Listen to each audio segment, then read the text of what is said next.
Hello students, पिछले video lecture में आपने मिश्रण का ताप ज्ञात करने के दो केस अपन देख चुके हैं अपन, ठीक है, जिसमें द्रव में द्रव मिलाया जाए, सेकंड या पानी में या पानी में पानी मिलाया जाए। सेकंड केस जो अपन ने देखा था वो क्या था बच्चों, जब पानी में बर्फ मिलाई जाए। और तीसरा केस जो अपन डिस्कशन करने जा रहे हैं और वो है पानी में भाप मिलाने पर। तीसरा केस है बच्चों, वो है सी केस और वो है पानी में भाप मिलाने पर। पानी में भाप अगर अपन मिलाएं तो मिश्रण का ताप कैसे अपन कैलकुलेट करेंगे।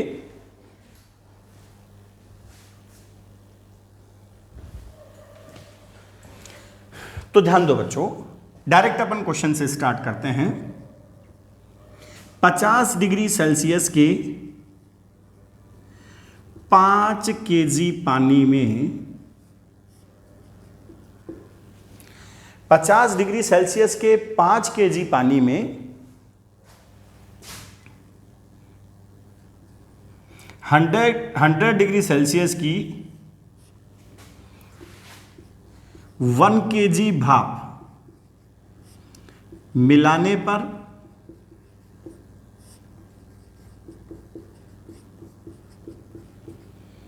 मिश्रण का ताप ज्ञात करो तथा मिश्रण में पानी की कुल मात्रा भी ज्ञात करो।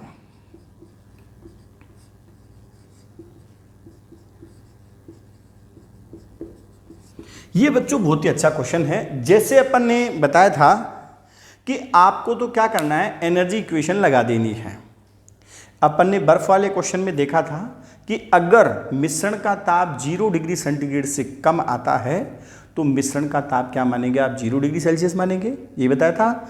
और इसका अर्थ ये होगा, नेगेटिव टेम्परेचर आने का अर्थ ये होगा कि पूरी बर्फ पिघलेगी ही नहीं। तो यहां पर भी बच्चों अपन क्या देखेंगे, जनरल हीट ट्रांसफर इक्वेशन लगा देंगे अपन तो, कि जो भाप है वो ऊष्मा देगी और पानी ऊष्मा ग्रहण करेगा। अब यदि मिश्रण का ताप 100 डिग्री सेंटीग्रेड से ज्यादा आ जाए तो मिश्रण का ताप होगा कितना, 100 डिग्री सेंटीग्रेड होगा। उसमें तो 0 डिग्री सेंटीग्रेड से कम, क्योंकि मिनिमम टेम्परेचर जो हो सकता था 0 हो सकता है, लेकिन यहां पर 50 डिग्री सेल्सियस का पानी है और 100 डिग्री सेल्सियस की क्या है आपके पास, भाप है। तो मैक्सिमम टेम्परेचर कितना हो सकता है, 100। लेकिन अगर मिश्रण का ताप 100 से ज्यादा आ जाए तो क्या करोगे बच्चों, मिश्रण का ताप आप लिखेंगे 100 डिग्री सेल्सियस। चेक करने की कोई जरूरत नहीं है, आप तो डायरेक्ट एनर्जी ट्रांसफर इक्वेशन लगा दो, ठीक है। तो बच्चों अपन क्या कहेंगे, ये भाप ऊष्मा देगी, किस टाइप से ऊष्मा देगी, एक तो ये वाष्पन की गुप्त ऊष्मा देगी और फिर जो 100 डिग्री सेल्सियस का पानी बनेगा वो फिर ऊष्मा देगा। तो अपन क्या कहेंगे बच्चों, आप ये कहेंगे m into L V 1 into 536 plus, अब 1 किलोग्राम भाप से अपन क्या कहेंगे, 1 किलोग्राम पानी संघनित होगा, भाप संघनित होकर पानी बनेगा। तो अपन क्या कहेंगे, 1 इंटू 100 माइनस थीटा। सपोज करो कि मिश्रण का जो ताप है वो क्या हो बच्चों, थीटा है, इक्वल टू क्या बनेगा, इसके द्वारा 50 डिग्री सेल्सियस के पानी द्वारा ऊष्मा ग्रहण की जाएगी, तो ये बनेगा 5 into 1 into theta minus 50 degree Celsius. तो बच्चों इसको अपन सोल्व करेंगे तो क्या बन रहा है अपने पास, 536 plus 100 minus theta equal to 5 theta minus 250, या 6 थीटा इक्वल टू कितना हो जाएगा, ये तो हो गया 636 प्लस 250 और ये हो जाएगा बच्चों 886 और थीटा की जो वैल्यू आएगी वो बनेगी 886/6। अब बच्चों पहली बात तो इसको ध्यान देने की जरूरत ही नहीं है, ये 100% क्लियर हो गया भाई। जैसे इसकी वैल्यू आएगी 147 के लमसम, ठीक है। और आप क्या कहेंगे, चूंकि थीटा की वैल्यू ग्रेटर देन क्या है 100 है, अतः मिश्रण का ताप कितना होगा बच्चों, 100 डिग्री सेल्सियस होगा। मिश्रण का जो ताप होगा वो कितना होगा, 100 डिग्री सेल्सियस होगा, अगर आप चेक नहीं करते हैं तो, ठीक है। अब बच्चों ये कहता है अपन को ये देखना है, इसका मतलब ये हुआ कि जब मिश्रण का ताप 100 डिग्री सेंटीग्रेड से ज्यादा आ रहा है, इसका मतलब ये निश्चित है कि पूरी भाप पानी में संघनित नहीं हुई है। तो कितनी भाप पानी में संघनित हुई है, इसके द्वारा दी गई ऊष्मा, इसके द्वारा दी गई जो ऊष्मा होगी कितनी होगी बच्चों। अब इसका ताप बढ़कर 100 डिग्री सेंटीग्रेड हो जाएगा, तो इसके द्वारा ग्रहण की गई ऊष्मा कितनी आएगी, देखो 5 × 1 × 100 - 50, मिश्रण का ताप 100 डिग्री सेल्सियस हो गया। और ये कहां से मिलेगी, भाप के संघनित होने से। सपोज करो कि भाप m डैश द्रव्यमान भाप संघनित होती है इंटू 536, या आप ये कहेंगे कि 250 इक्वल टू बनेगा m डैश इंटू 536, और m डैश की वैल्यू आएगी 250/536। इतना केजी आप सोल्व कर लेना, लगभग आधा किलो से थोड़ा सा कम आएगा, ठीक है, आधा किलो से थोड़ा सा कम आएगा। तो बच्चों इतनी बर्फ संघनित हो जाएगी, तो पानी की कुल मात्रा कितनी हो गई, अब पानी की कुल मात्रा, और पानी की कुल मात्रा आ जाएगी 5 kg पानी तो पहले ये था ही, और प्लस 250/536, इतना केजी क्या हो जाएगा, ये पानी की कुल मात्रा आ जाएगी, ठीक है बच्चों। तो ये मिश्रण का ताप ज्ञात करने के अपने पास 3 टाइप के केसेस हो गए। फर्स्ट अपन ने देखा कि द्रव में द्रव मिलाने पर या पानी में पानी मिलाने पर, गर्म पानी में ठंडा पानी मिलाएं तो मिश्रण का ताप कितना होगा। फिर अपन ने देखा कि पानी में बर्फ मिलाने पर। तीसरा केस देखा अपन ने पानी में भाप मिलाने पर। तो ये 3 टाइप के केसेस बन सकते हैं मिश्रण का ताप ज्ञात करने से संबंधित, और किस टाइप से इनको अपन हैंडल करेंगे बच्चों ये भी आपको पता चल गया, ठीक है। आगे अपन देखते हैं बच्चों ठोसों का ऊष्मीय प्रसार या तापीय प्रसार। ऊष्मीय प्रसार,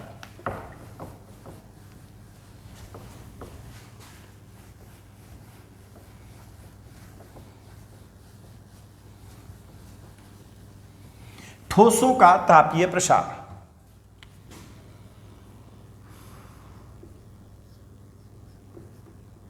ठोसों का तापीय प्रसार, थर्मल एक्सपेंशन ऑफ सॉलिड्स।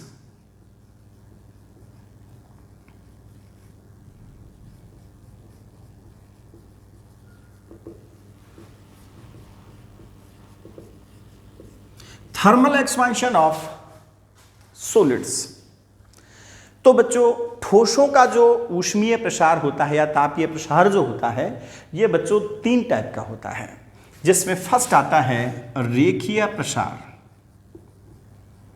पहला जो प्रसार आता है वो आता है बच्चों रेखीय प्रसार, लीनियर एक्सपेंशन।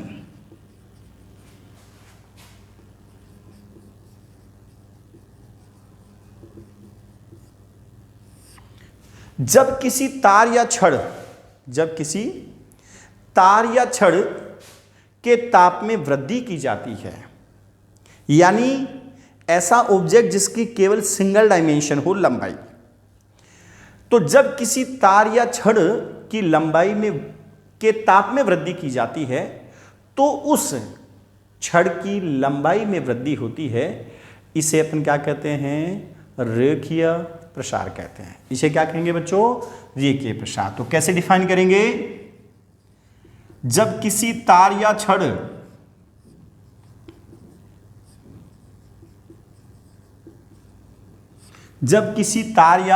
छड़ की लंबाई में वृद्धि की जाती है,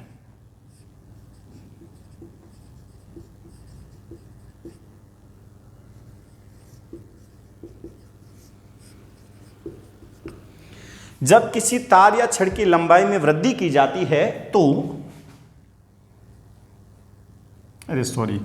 जब किसी तार या छड़ के ताप में वृद्धि की जाती है, छड़ के ताप में वृद्धि की जाती है तो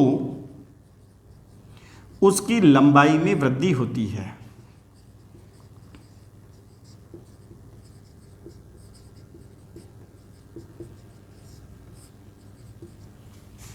इस घटना को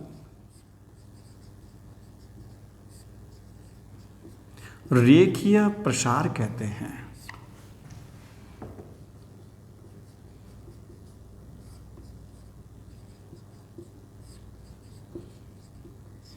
इसको क्या कहते हैं बच्चों? रेखीय प्रसार। जब किसी तार या छड़ के ताप में वृद्धि की जाती है तो उसकी लंबाई में वृद्धि होती है। इस घटना को अपन क्या कहते हैं? रेखीय प्रसार कहते हैं। क्लियर? अब बच्चों प्रायोगिक रूप से देखा गया है कि छड़ की लंबाई में वृद्धि उसकी प्रारंभिक लंबाई तथा ताप के समानुपाती होती है। छड़ की लंबाई में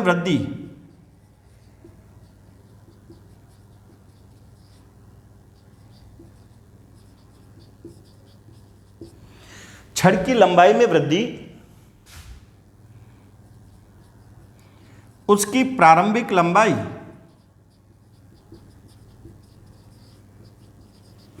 तथा ताप के समानुपाती होती है।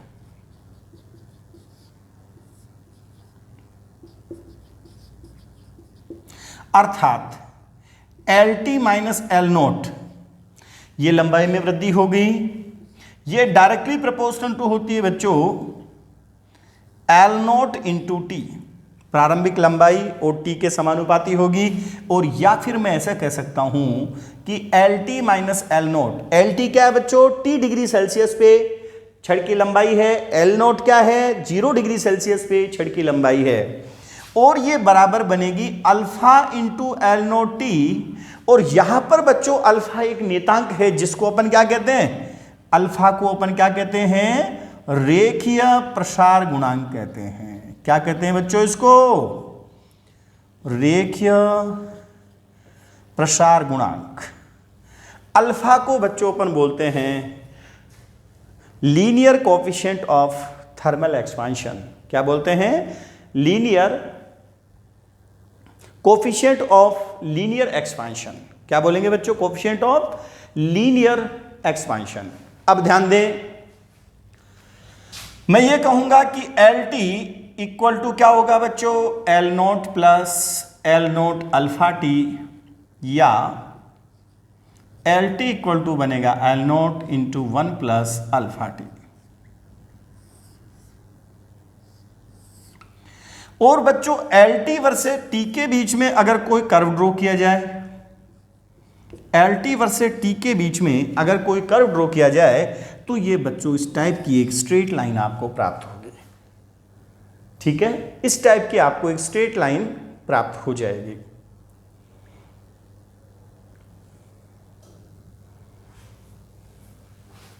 तो ये था बच्चों अपने रेखीय प्रसार।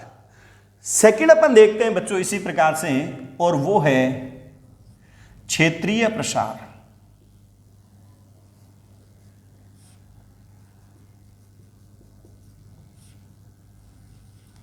एरियल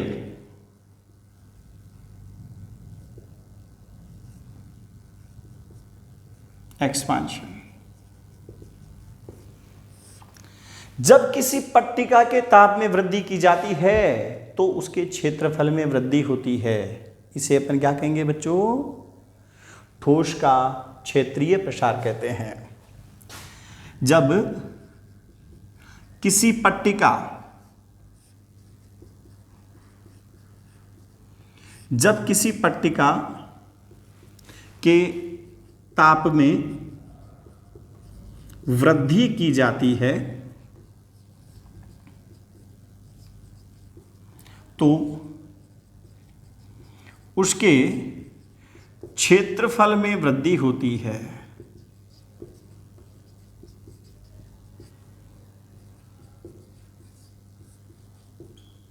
इसे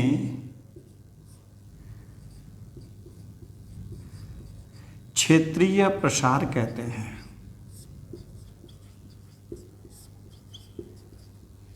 सेम बच्चों, अब इसको अलग से लिखने की जरूरत नहीं है, डायरेक्ट फॉर्मूला में लिखूंगा कि जो 80 है वो इक्वल टू होगा A0 into 1 plus beta T, और इसको अपन बीटा को अपन बोलते हैं बच्चों क्षेत्रीय प्रसार गुणांक। क्या बोलते हैं इसको? क्षेत्रीय प्रसार गुणांक बोलते हैं। और तीसरा बच्चों जो प्रसार होता है ठोसों का वो होता है आयतन प्रसार। क्या होता है? आयतन प्रसार। जब किसी पिंड के ताप में वृद्धि की जाती है तो उसके आयतन में क्या होती है? वृद्धि होती है। इसे अपन क्या कहते हैं? आयतन प्रसार कहते हैं। जब किसी पिंड के ताप में वृद्धि होती है तो उसके आयतन में वृद्धि होती है।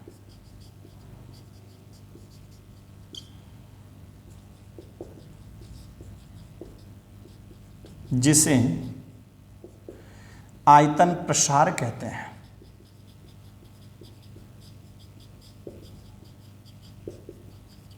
सेम बच्चों जैसे अपन ने क्षेत्रफल के लिए लिखा वैसे ही आयतन के लिए लिखेंगे, और यह आएगा VT equal to V0 into 1 plus gamma T. और बच्चों गामा को अपन क्या बोलते हैं? आयतन प्रसार गुणांक बोलते हैं। क्या बोलते हैं बच्चों इसको? आयतन प्रसार गुणांक कहते हैं। तो बच्चों कुल मिलाकर अपन ने ठोसों के 3 प्रकार के प्रसार देखे। पहला प्रसार कौन सा देखा अपन ने? रेखीय प्रसार देखा। दूसरा कौन सा देखा अपन ने? क्षेत्रीय प्रसार देखा। और तीसरा कौन सा देखा अपन ने? आयतन प्रसार देखा। तो जब लंबाई में वृद्धि होती है, केवल सिंगल डायमेंशन होती है, जब तार या छड़ होता है तो उसमें केवल सिंगल डायमेंशन होती है, वो होती है लंबाई। तो जब किसी तार या छड़ की लंबाई में ताप में वृद्धि की जाती है तो उसकी लंबाई में वृद्धि होने की घटना को क्या कहेंगे? रेखीय प्रसार कहेंगे। और बच्चों इसके लिए फाइनल फॉर्मूला आया LT equal to L0 into 1 plus alpha T. इसी प्रकार से जब किसी पट्टिका के ताप में वृद्धि की जाती है तो उसके क्षेत्रफल में वृद्धि होती है, इसे क्षेत्रीय प्रसार कहेंगे। और AT equal to A0 into 1 plus beta T, beta को क्षेत्रीय प्रसार गुणांक बोलते हैं। और आयतन प्रसार जब किसी पिंड के ताप में वृद्धि करने पर उसके आयतन में अगर वृद्धि हो तो इस घटना को क्या कहेंगे? आयतन प्रसार कहेंगे। और VT इक्वल टू होगा V0 into 1 plus gamma T, और गामा को अपन बोलते हैं बच्चों आयतन प्रसार गुणांक। क्या बोलेंगे इसको? आयतन प्रसार गुणांक।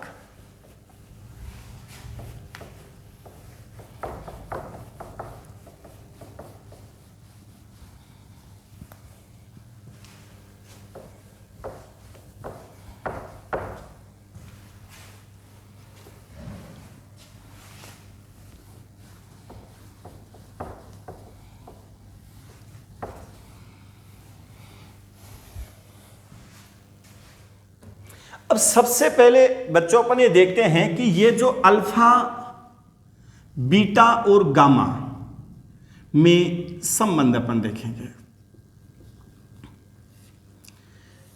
तो बच्चों अल्फा अनुपात बीटा अनुपात गामा जो होता है वो 1:2:3 होता है।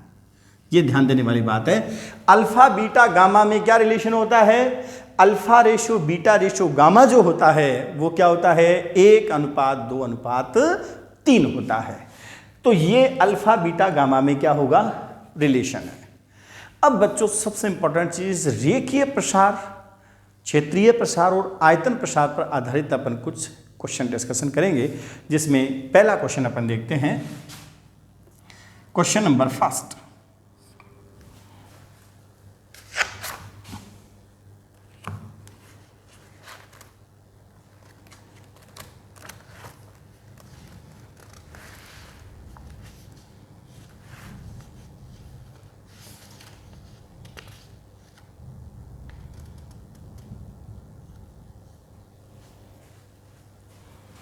पहला क्वेश्चन है बच्चों,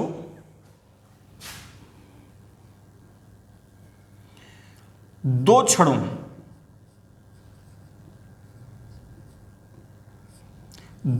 के रेखीय प्रसार गुणांक, बहुत ही अच्छा क्वेश्चन है। दो छड़ों के रेखीय प्रसार गुणांक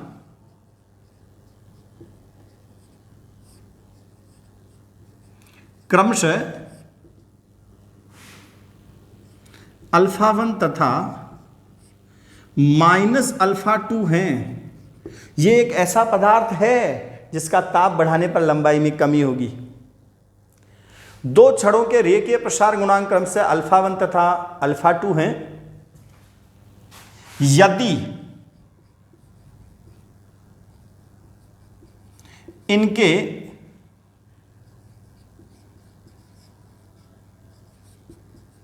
श्रेणी क्रम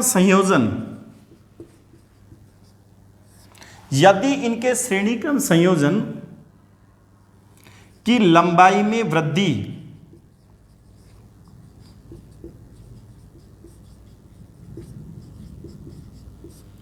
ताप पर निर्भर नहीं करे, यदि इनके श्रेणीक्रम संयोजन की लंबाई में वृद्धि ताप पर निर्भर नहीं करे तो छड़ों की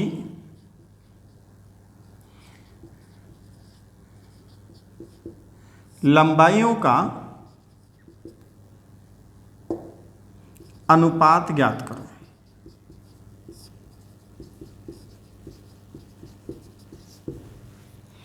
दो छड़ों के रेखीय प्रसार गुणांक क्रमशः अल्फा 1 तथा -अल्फा 2 हैं। यदि इनके श्रेणीक्रम संयोजन की लंबाई में वृद्धि ताप पर निर्भर नहीं करे तो छड़ों की लंबाइयों का अनुपात ज्ञात करो। बहुत ही अच्छा और इंपॉर्टेंट क्वेश्चन है बच्चों, ध्यान से समझना। आपको पता है कि लंबाई में, सपोज करो कि पहले छड़ की जो लंबाई है वो L1 है और बाद वाले छड़ की, दूसरी वाली छड़ की लंबाई क्या है बच्चों, L2 है, और ताप बढ़ाने पर इसकी लंबाई जो है वो LT1 है और इसकी जो लंबाई है वो क्या है, LT2 है। तो आपको पता है बच्चों कि क्या कहेंगे अपन, लंबाई में वृद्धि डेल्टा L बराबर क्या होगा, LT1 प्लस LT2, कुल लंबाई हो गई किसके बाद, ताप बढ़ाने के बाद। और प्रारंभ में लंबाई किसके इक्वल थी बच्चों, L1 प्लस L2। ये अपने पास क्या हो जाएगी, लंबाई में वृद्धि। अब ध्यान दो बच्चों, LT1 की जगह क्या लिखूंगा मैं, L1 into 1 plus alpha 1 into T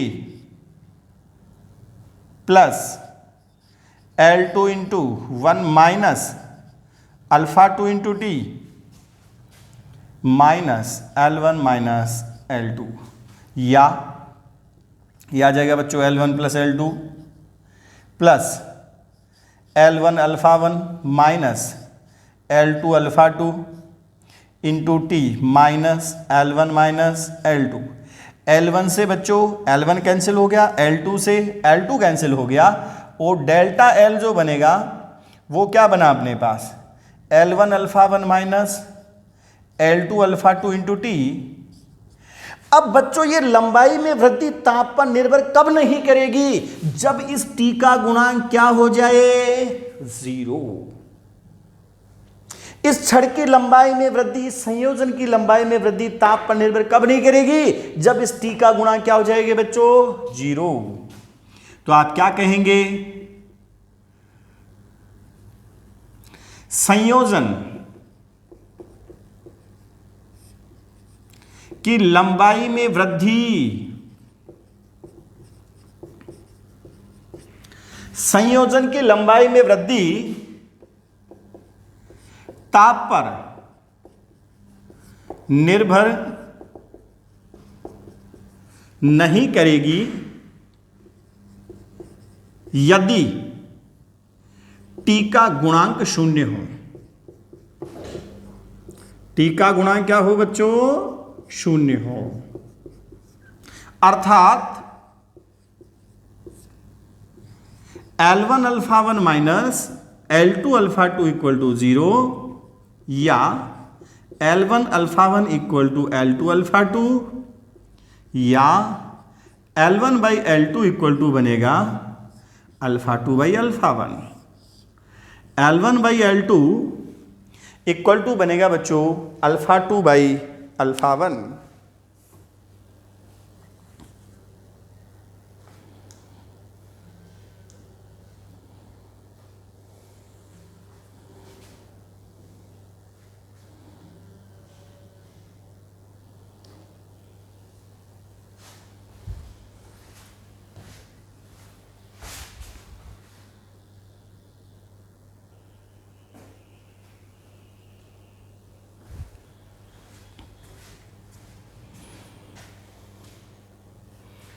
तो बच्चों नेक्स्ट क्वेश्चन अपन देखते हैं।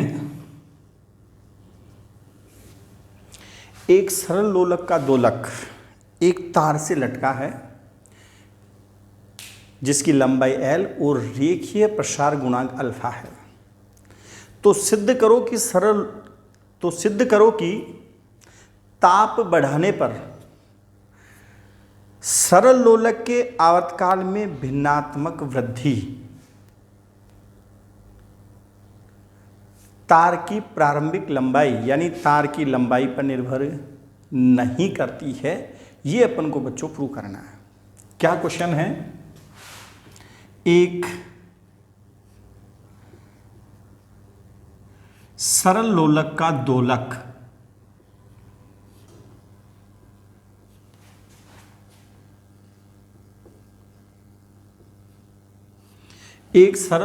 दोलक एक तार से लटका है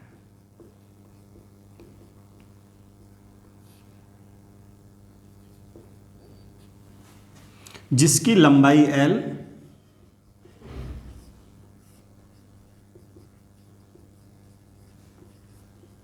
तथा रेखीय प्रसार गुणांक अल्फा है।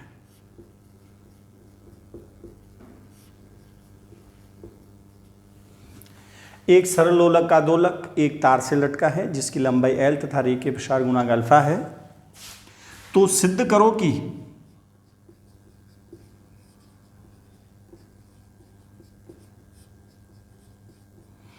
ताप बढ़ाने पर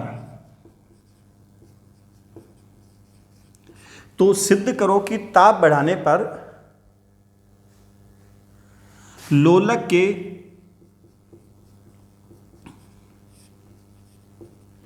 आवर्तकाल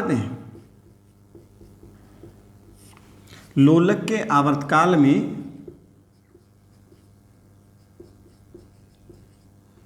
भिन्नात्मक वृद्धि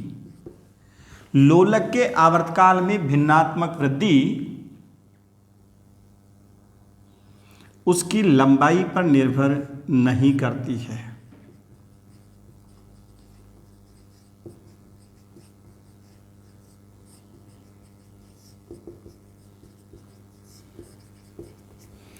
लोलक के आवर्तकाल में वृद्धि भिन्नात्मक वृद्धि किस पर डिपेंड नहीं करती है? उसकी लंबाई पर निर्भर नहीं करती है। बहुत इंपॉर्टेंट क्वेश्चन है बच्चों। आपको पता है कि बच्चों सरल लोलक के आवर्तकाल का सूत्र ये होता है T = 2π√L/g। अब बच्चों आपको क्या करना है? इसमें एरर फॉर्मूला लगाना है, त्रुटि सूत्र अप्लाई करना है। तो क्या कहोगे आप? डेल्टा T/T कांस्टेंट को छोड़ देते हैं और घात गुणा में आ जाती है तो बच्चों 1/2 डेल्टा L/L कहोगे नहीं कहोगे? ठीक है। अब बच्चों डेल्टा L/L कैसे निकालेंगे? आपको ये पता है LT इक्वल टू होती है L0 × 1 + अल्फा T, या आपको ये पता है L T equal to L naught plus L naught alpha T कहोगे, और आप ये कहेंगे कि L T minus L naught equal to बनेगा एल नॉट अल्फा टी, और ये बन गया बच्चों डेल्टा एल, और एल नॉट से डिवाइड कर दो upon L naught equal to बनेगी बच्चों अल्फा टी। तो ये डेल्टा एल बाई एल की जो वैल्यू आ गई बच्चों, इसकी जगह अल्फा टी कह सकता हूं मैं, तो delta T upon T equal to बनेगा 1/2 अल्फा इंटू टी। तो बच्चों आवर्तकाल में भिन्नात्मक वृद्धि क्या उसकी लंबाई पर डिपेंड कर रही है? नहीं। तो आप ये कह सकते हैं कि delta T upon T directly proportional to L के पावर 0। सरल लोलक के आवर्तकाल में भिन्नात्मक वृद्धि जो होगी वो बच्चों किस पे डिपेंड नहीं करेगी, उसकी लंबाई पर निर्भर नहीं करेगी। ठीक है, नेक्स्ट बच्चों अपन क्वेश्चन देखते हैं, बहुत ही अच्छा क्वेश्चन है ये भी, एक बार मैं इसको तो मिटाता हूं, बहुत अच्छा क्वेश्चन है।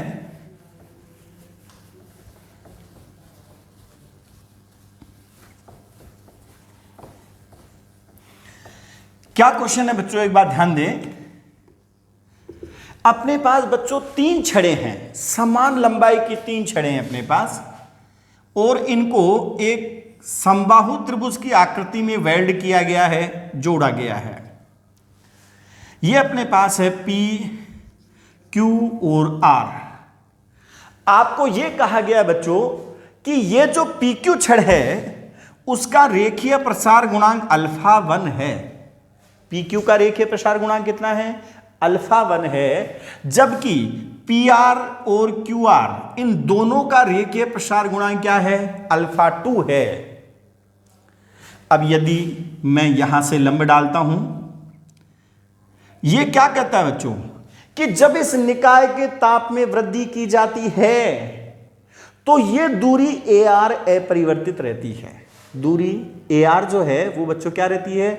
अपरिवर्तित रहती हो, तो अल्फा 1 तथा अल्फा 2 में क्या संबंध होगा ये अपन को ज्ञात करना है। अल्फा 1 और अल्फा 2 में क्या रिलेशन होगा ये बच्चों अपन को पता लगाना है। क्वेश्चन क्या है आपके समझ में आ गया? तो ठीक है बच्चों, ध्यान दो। क्वेश्चन मैंने एक बार मैं फिर रिपीट कर रहा हूं। 3 समान लंबाई की छड़ है अपने पास, PQ, QR और RP। ठीक है, इन तीनों समान लंबाई की छड़ों को एक समबाहु त्रिभुज की भुजाओं के रूप में वेल्ड किया गया है। PQ छड़ का रेखीय प्रसार गुणांक अल्फा 1 है, जबकि PR और QR का रेखीय प्रसार गुणांक क्या है आपके पास? अल्फा 2 है। यदि इस संपूर्ण निकाय का ताप बढ़ाने पर यह दूरी AR अपरिवर्तित रहे, क्या है शॉर्ट में लिखता हूं मैं इसको, यदि निकाय का ताप बढ़ाने पर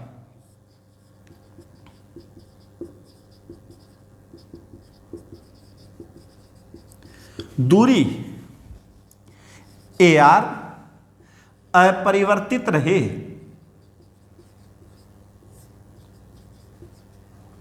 तो अल्फा 1 तथा अल्फा 2 में क्या संबंध होगा?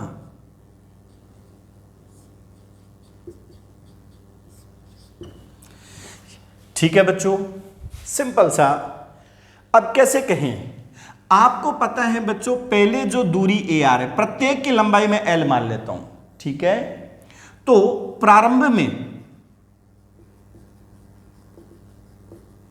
जो AR होगी बच्चों वो किसके बराबर आएगी? L² माइनस L²/4 का रूट, यही होगी।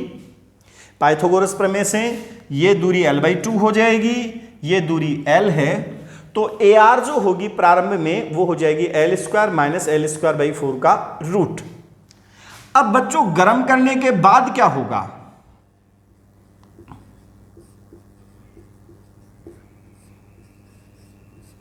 गर्म करने पर क्या होगा बच्चों? AR जो बनेगा वो क्या बनेगा? पहले इसकी लंबाई गर्म करने पर क्या बनेगी? L into 1 plus alpha 2t का square minus L/2 into 1 plus alpha 1t का whole square.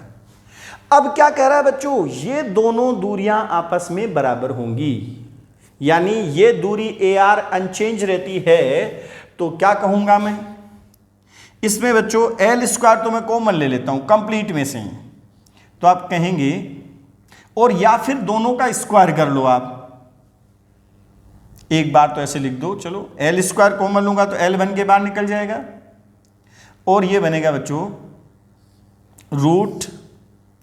√1 plus alpha 2t का स्क्वायर माइनस 1/4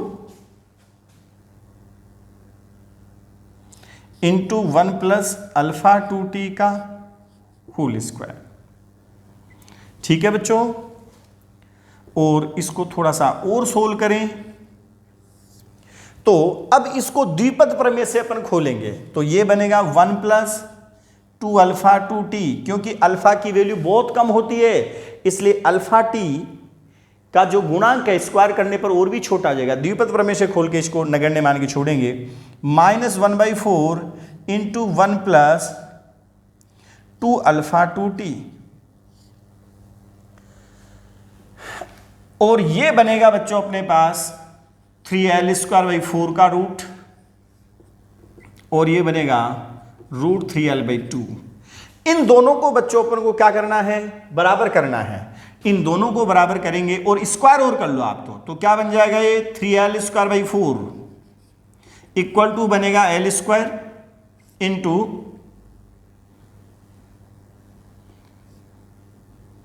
1 माइनस 1/4। ध्यान दो बच्चों, यहां से ये 1 minus 1/4 plus 2 alpha 2t minus,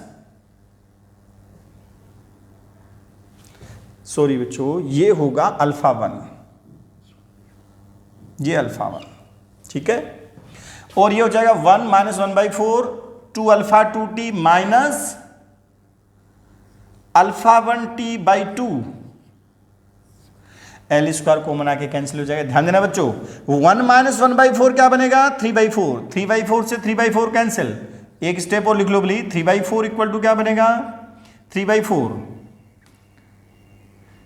plus 2 alpha 2t minus alpha 1t/2, ये भी आपस में कैंसिल हो गया, या 2 अल्फा 2t इक्वल टू बनेगा alpha 1t/2, t and t cancel, और ये आ गया बच्चों अल्फा 1 इक्वल टू 4 अल्फा 2। बहुत ही इंपॉर्टेंट क्वेश्चन है बच्चों, क्योंकि रेखीय प्रसार गुणांक अल्फा 1 और अल्फा 2 दोनों की वैल्यू ही स्मॉल होती है, इसलिए बच्चों इसको दो व उच्च घातों की उपेक्षा की जा सकती है, इसलिए यहां पर अपन द्विपद प्रमेय लगा देते हैं 1 प्लस एक्स के power n equal to 1 plus N X. कब, जब x की वैल्यू 1 की तुलना में बहुत ही छोटी होती है। ठीक है बच्चों, और इस टाइप से सोल्व करेंगे तो अल्फा 1 की वैल्यू आ गई मेरे पास 4 अल्फा 2। अब बच्चों अपन देखते हैं द्रवों का आभासी प्रसार।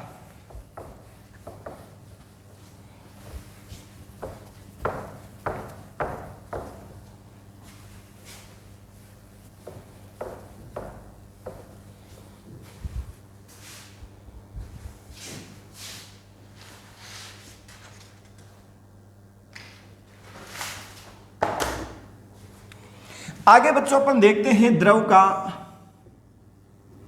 आभासी प्रसार। अब इसको बच्चों समझने का प्रयास करें।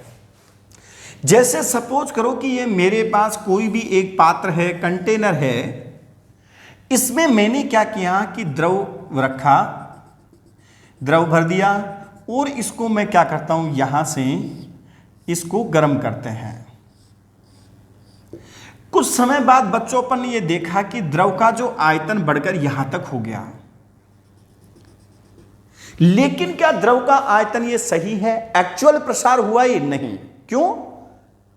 एक्चुअल प्रसार जो होगा बच्चों, एक्चुअल आयतन होगा वो थोड़ा इससे ज्यादा होगा। क्यों होगा? इसलिए होगा क्योंकि इसको गर्म करने पर इस पानी के साथ साथ द्रव का जो प्रसार हुआ है उसके साथ साथ पात्र का भी प्रसार हो जाएगा। इसलिए उसका लेवल जिस लेवल तक जाना चाहिए था उस लेवल से थोड़ा क्या हो जाता है, नीचे गिर जाता है। तो एक्चुअल जो लेवल है वो जो अपन को दिखाई दे रहा है, आभासी जो आयतन का लेवल अपन को दिखाई दे रहा है उससे कुछ क्या होगा, ज्यादा होगा। इसलिए ध्यान देना बच्चों, हमेशा आयतन प्रसार गुणांक के लिए अगर मैं कहूं तो जो गामा एक्चुअल होता है ये बच्चों होता है gamma apparent plus gamma container. क्या होगा बच्चों? Gamma container. और आपको यह भी पता है कि जो गामा एक्चुअल होगा वो बराबर होगा गामा एपरेंट, और गामा कंटेनर कितना आएगा बच्चों? 3 अल्फा। क्योंकि आयतन प्रसार गुणांक का जो मान होता है वो रेखीय प्रसार गुणांक का कितना होता है? 3 गुना होता है। तो यह है बच्चों द्रव का आभासी प्रसार। क्या मतलब है आपके समझ में आ रहा है? जो आपको दिखाई दे रहा है वो बच्चों V एपरेंट है और वास्तव में V एक्चुअल इतना होना चाहिए था। ताप बढ़ाने पर V एक्चुअल जो होना चाहिए था वो इतना होना चाहिए था।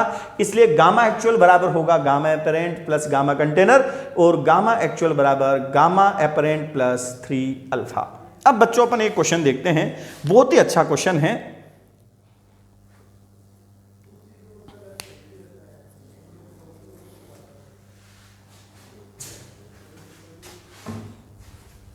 देखो क्या क्वेश्चन है। एक द्रव को पात्र ए में गर्म करने पर, पात्र ए में गर्म करने पर आभासी प्रसार गुणांक गामा 1 है। आभासी प्रसार गुणांक गामा 1 तथा पात्र का रेखीय प्रसार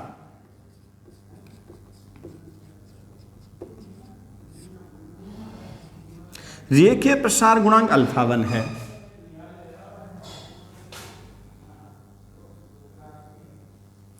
तो दूसरे पात्र बी में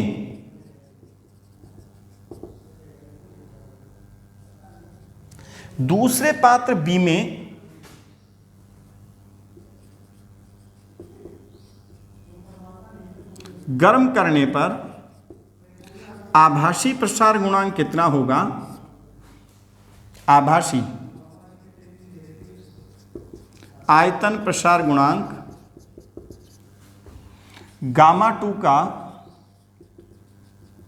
मान कितना होगा यदि रेखीय प्रसार गुणांक अल्फा 2 हो। तो बच्चों गामा एक्चुअल तो दोनों केस में सेम होगा, नहीं होगा? तो मैं कहूंगा ये होगा gamma 1 plus 3 alpha 1 equal to होगा गामा 2 प्लस 3 अल्फा 2। इसलिए बच्चों गामा 2 की वैल्यू कितनी हो जाएगी? Gamma 1 plus 3 alpha 1 minus 3 alpha 2। इस टाइप से आप गामा 2 की वैल्यू ज्ञात कर सकते हैं। तो यह है बच्चों द्रव का आभासी प्रसार, आयतन प्रसार। द्रव का कौन सा? आभासी आयतन प्रसार। ठीक है बच्चों, आगे अपन नेक्स्ट वीडियो लेक्चर में देखेंगे।